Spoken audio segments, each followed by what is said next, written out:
ladies and gentlemen, please welcome again Jasper Carrott.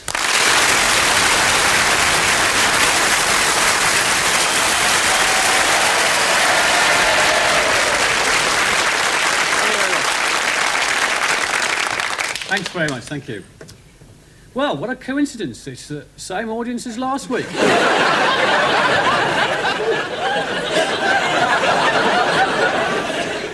They're going to cotton on, you know, aren't they? They're not daft, you know. Can't you move seats or something? Can you wear a hat? That's it. You can shove off. You weren't laughing last week. That's it. Right.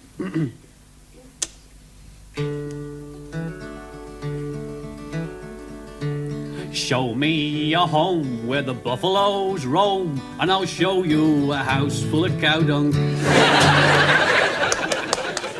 No. Don't start clapping, I'll throw fish. I don't know whether, not too sure where you all come from, but have you noticed how local radio is taking quite a hold these days? Because like a couple of years ago we never used to have any, did we? And now you've got, well, there's two types of local radio station. There's the BBC ones, and there's commercial radio. And in London it's Capital, in Manchester it's Piccadilly, in Birmingham it's BRMB. Oh, we've got some people from BRMB. Yeah. Yes, I don't know what it stands for, BRMB. I think it's Brum Radio, and they forgot the U. And it's strange. It's very funny. I mean, I think anything like that in its embryonic state is amusing, and I think the adverts are very funny. And put a dab of brill cream on your stairs and watch your granny bounce.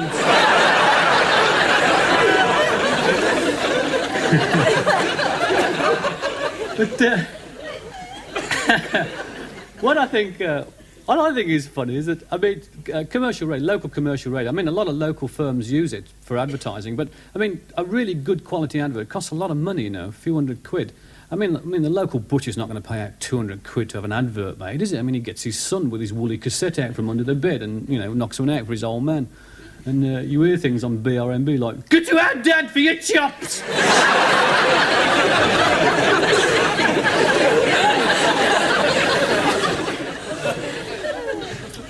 I used to work for Radio Birmingham at one stage. I used to run a folk programme there, and it was interesting really because they wanted to do this folk programme and they called me in to do the comparing. You see, and I said, "What are you going to call it?" And they said, "Oh, been really thinking about it. Oh, but it's super name. It sums up the whole of the folk music movement and the effect of the acoustic guitar upon the music," and they called it Folk Club. Snappy, huh? I thought, oh, great. And it was a real weird show, because, like, they advertised it as it was the first Tuesday in the month, every 4 weeks. Right. But when they had this 1 month with 5 Tuesdays, they hadn't got a clue. They played half the show on and then the rest of it on the following Tuesday, and then it got lost, and then no one could keep up the sequence, and it just got haywire. And there was a game at Radio Birmingham saying, "Guess when Folk Club is on?" The Radio Times one, they got it right twice in about 18 months. But I had to pass a medical. Yes, to do.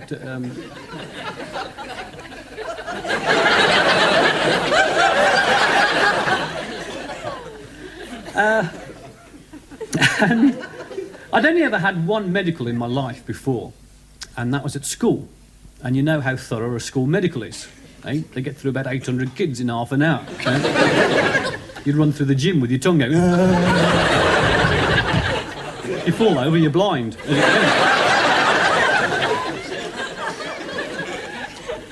And I had to go and see this doctor. And he was like an old guy. And I came in and he said, "Right, Mr. Carrott, you go to do all these tests here." And I was doing all the chopping of the leg bits and coughing and I enjoyed that. I've got to admit it. I enjoyed it. Get it where you can.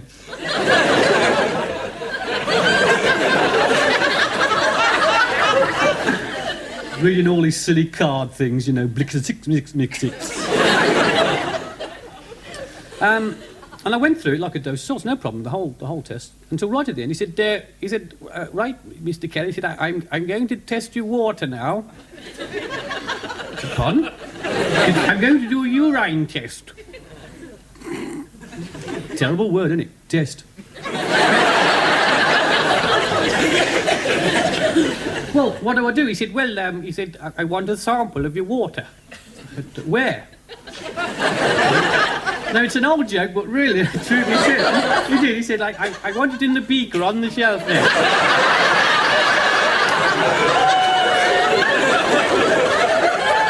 I couldn't believe it, you know. And I thought he was playing me along, you see. And I said, well, you know, I mean, if you can get me a stool, I'll be all right. So he hands me this beaker down. And it was a bit unfortunate, really, because I was having this medical, and it was just after the dinner hour. And I'd been drinking with a few friends, you know, they'd about 6 pints of brown and mild, you know. And, well, he should have had a bigger beaker, I mean. When you start, you can't suddenly stop, can you? And it was all going all over. My bloody carpet! And he gets this litmus paper and starts stirring it round. And I said, wouldn't you like a spoon? Don't be silly. I said, wait, he said, it's all right. He said, it'll come out blue. And it was bright orange. He says, good heavens, that can't be right. Pass some more. I think I'm a fountain or something. You can't double take just like that, can you? And I was sort of like thinking about waterfalls and streams. Oh, come on. I said, I can't help it. He said, here, have some water. I said, here, have the bloody jug. Go and take a walk around the grounds. So I'm walking around all these great big industrial grounds, this great big jug of water, and all the girls are waving from the windows. Yo! What are you doing? You'd never believe it. And he tested it again, and it was orange, you see. And he said, good, he said, I think I've got sugar in the water. I said, that's easy. It could be. It'll stop you drinking. It's serious. So he sent me to hospital. I had to go to the hospital the next day and have a blood test, you see. And he said, I want you to go to the hospital and have a blood test, he said. And he said, what I want you to do as well is to take a sample of your water with you. I said, right. So I woke up the next day and I was looking around for a container. I hadn't got a clue, I mean, and I got a Tate and Lyle bag. Well, that's a bit useless, isn't it? And in the end, I found a Scotch bottle. One of those square ones with the crooked label. And I filled that up, you see. And I put it in a brown paper parcel and went on the bus to the hospital. And I got off the bus and I walked her to the gate with my card and showed the commissionaire. And I suddenly realised I'd left the parcel on the bus going down the road. And I thought, oh, God, no. You know, like the biggest loser of all time is going to find that, aren't they?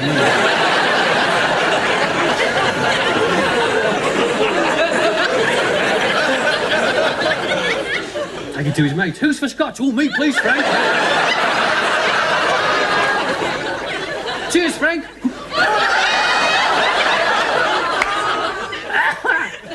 Wonderful, Frank. Tastes just like piss, doesn't it?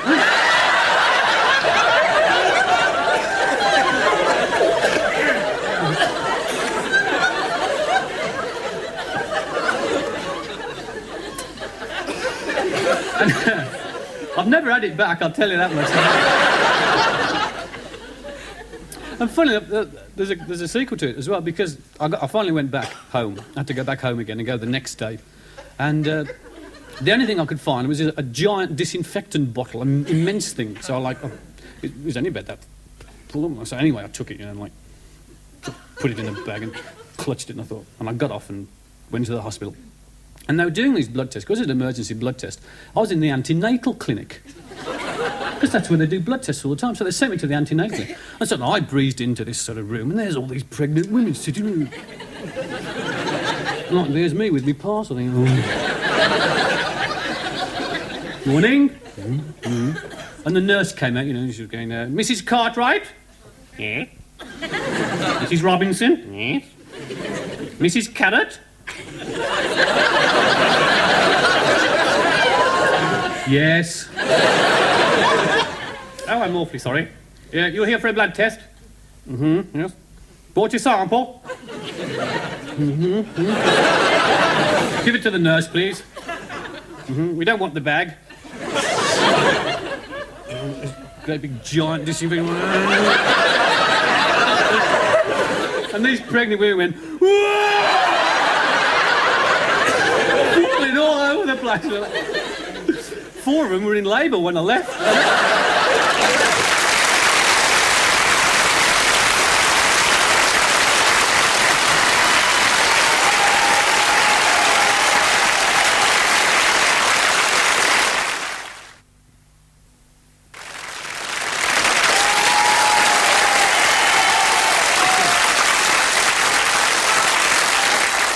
True story again. This is local radio. This is a true story.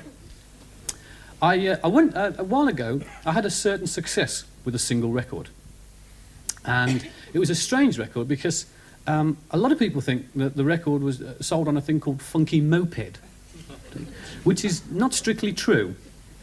It hardly sold a light on Funky Moped. You had to turn it over, and the B-side sold the record, and it was a thing called Magic Roundabout. Right. No, please, no. And the trouble was, Magic Roundabout itself was banned from the radio, for obvious reasons.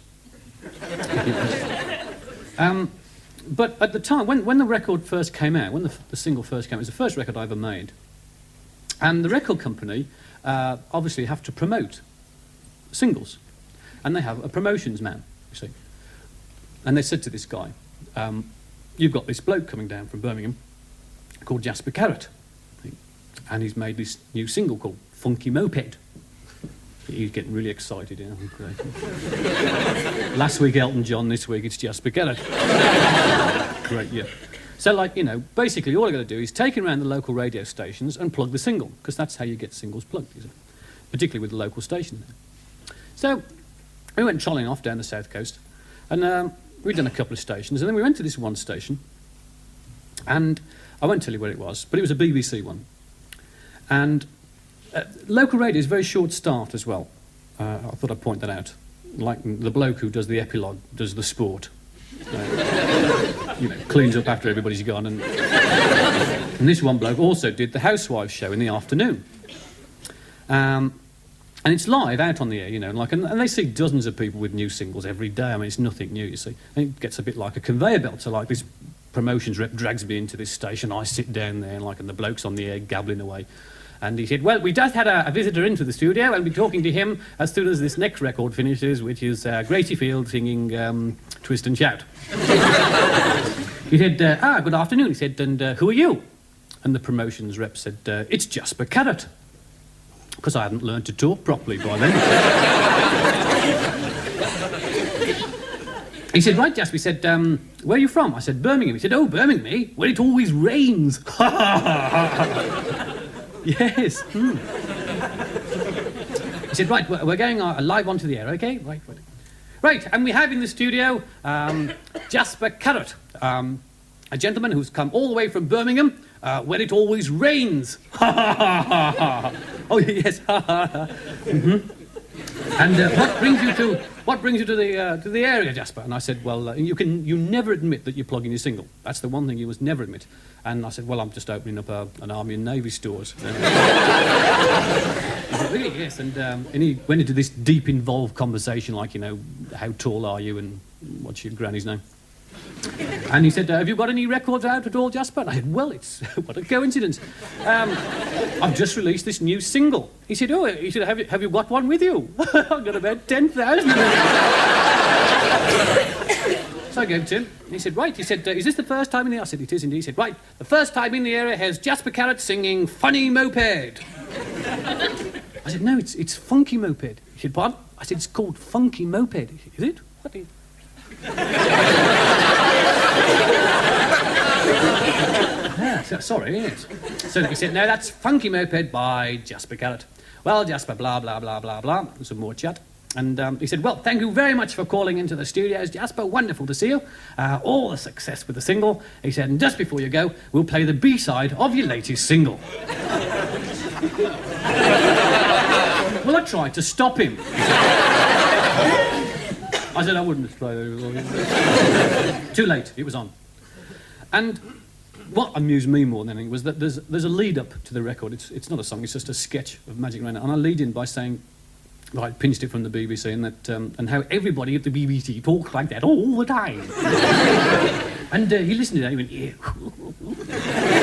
And very confident, he said, do you know, Jasper? He said, it's so true. Everybody around here talks like that all the time. I couldn't get me breath, I know. Anyway, he started listening to this single, you know, and he was chuckling away. Most amusing. Yes, very. Very good.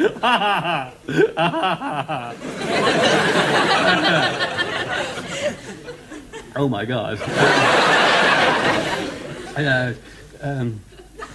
There aren't any four-letter words in this one. Oh no. Because when it came to piss off, he fell out of his chair. It wasn't me, I didn't know anything about it. I thought you said there was no four-letter word. I said, well, there aren't. He said, what about that? B-I-Z. That's the way we spell it in Birmingham. Anyway, it's always bloody raining there, isn't it? At school, I like talking about school days. Basically because I was a complete non-entity at school. I went through the whole of my school days completely unrecognised. The only time I ever had my name in the school magazine was when, like, they print all the first formers' names in the school magazine. That is it. And I'm always interested in asking people, like, how we used to call it fagging, or fagging. It's when the first formers turn up, and, like, you know, you do the most abysmal things to them, don't you, really? Yeah, do you? Really? Oh, we were abysmal, really abysmal. We used to have this thing in our school called the blue goldfish. And we used to say to the first one, hello, how are you? Fine. Have you seen the blue goldfish? No. It's over here. And we used to take him into the bog, you see. We used to point inside the lavatory pan going, the blue goldfish is in there. They go, oh, really?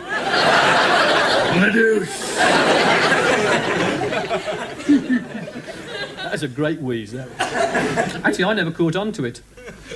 And I was in the fifth form, and the first form was showing me the blue goldfish. I haven't seen it in 5 years, you know, really. And my best subject at school was French. I actually took the GCE mock O level in French and got 17%. They were thrilled at this score because, like, that was the highest mark anyone had ever got in French. And so they were really keen because, like, I mean, they wanted the first pass in O level in French for the first pass in O level full stop for the school. So they put this French teacher onto me. They said, like, you know, give him special tuition, special coaching, and he was a bit weird, very odd. And he gave me all these books to read, which I couldn't make head and tail of at the time. I mean, I think I'd appreciate them now. But at the time, I hadn't got a clue what it was about. You know? And in about 6 months' time, I took the GCE proper. And I hadn't really been sort of taught properly, I don't think, because I was totally unexpected for the exam. Like, I mean, when you have a GCE exam, right, you have to sit in your desk, right, and you're on your own, right? They split you up from your mate, don't they? Well, that was half the knowledge gone for a start. I mean, I used to learn the linguist and he used to learn the French. We used to put them together. And I sort of sat there and I thought, oh, this is a bit odd. And they hand you brown paper envelopes, which you can't open till the bloke at the front, the teacher with the stopwatch, says, allez. So he got up there with the stopwatch and he said, allez. And everybody started ripping open the paper envelopes to look at the exam papers, except me, because I hadn't got a clue what he was on about. Right? And I looked around, I thought, blimey, everybody's cheating. I thought, I'll cheat as well. So I opened up my brown paper envelope and I got it out. And the whole exam paper was in French. And I thought, just my luck, isn't it, eh?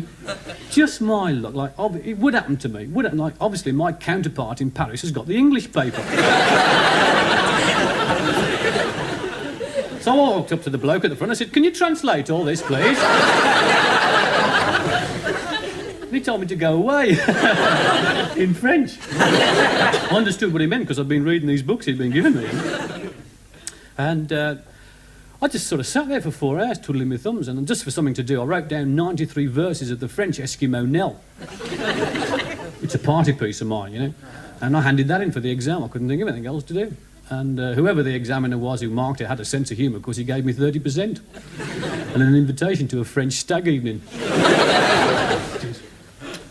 The setting here is French, isn't it? Have you noticed how the setting's very French? No, really at all. I mean, where did they get that?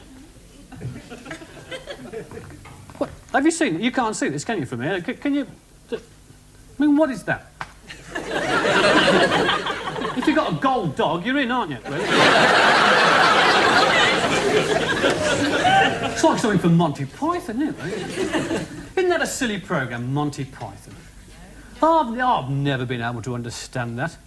They go on and on and on about inane situations that could never happen in a million years. Frankly, I'm amazed anybody watches it all, particularly when there's programmes like Opportunity Knocks and Emmerdale Farm you can get into.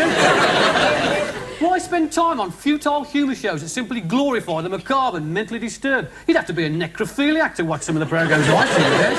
Who can really laugh at the idea of cutting the fur and front legs off a badger, sewing feathers on his chest, a beak on his nose and passing him off as a budgerigard? Absolutely ridiculous. And did you see that really silly football match between the London Gynecologists and the Long John Silver Impersonation Society? Well, I knew I was going to win before they even started. Particularly when the Long John Silver Impersonation Society kept falling off the parrots and squashing the crutches in the penalty area. But what really gets me is that greasy little dago, Eric Idle, the one who keeps going nudge, nudge, wink, wink, know what I mean, know what I mean, breakaway, breakaway. I've never liked him since the first days I set eyes on him. And the way he took the mickey of that poor bloke on the park bench, asking if his wife goes, know what I mean, nudge, nudge, wink, wink, does she pose for photos in the nude? Absolutely disgusting. It's amazing the BBC censorship panel didn't do something about that. It's amazing that lovely Mrs Mary Whitehouse didn't do something about it. That's Louis Green, bless her. They blow people to bits all over the place for no apparent reason. It's sickening the way the emphasis is always on violence with blood and guts and gore, the way they have people's eyeballs popping out the sockets, dangling down with mucus dripping off the mangled membrane, the soggy ends of limbs bashed round bare buttocks with gay abandon, the insidious descriptions of excruciating pain as they nail someone's head to the dining room floor. Why, I can hardly bear to talk about it. People eating portions of rat pie and crunchy frog dairy milk chocolates. Who writes that sort of stuff? Who watches it? My next door neighbour, that's who watches it. He's only got half a head. They found him in the middle of the M6 on Sunday practising his silly walks. I said you want to write up and try and get on the programme. They'd love you, they would, blimey. They'd probably blow you to bits in the first minute, or have you interviewing a strawberry flan asking whether he's Tory or Conservative or something. And all he did was smile, lift up his braces, put a handkerchief on his head and go, and he still watches the programme. Not that it's as good as it was, is it? Well, not that I watch it very much, of course. Well, not very often anyway. Well, once or twice this month. You take that scene where that bloke goes to that travel agency and it starts going on and on and on about people like me who like nothing more than a few days in Mallorca, sipping tea like mum mates, wanting his draft red barrel, bingo on the beach, squirting Timothy White sunscreen, all over me sweaty, sweaty, Julian flesh, because I overdid it on the first day, being hurt in the head.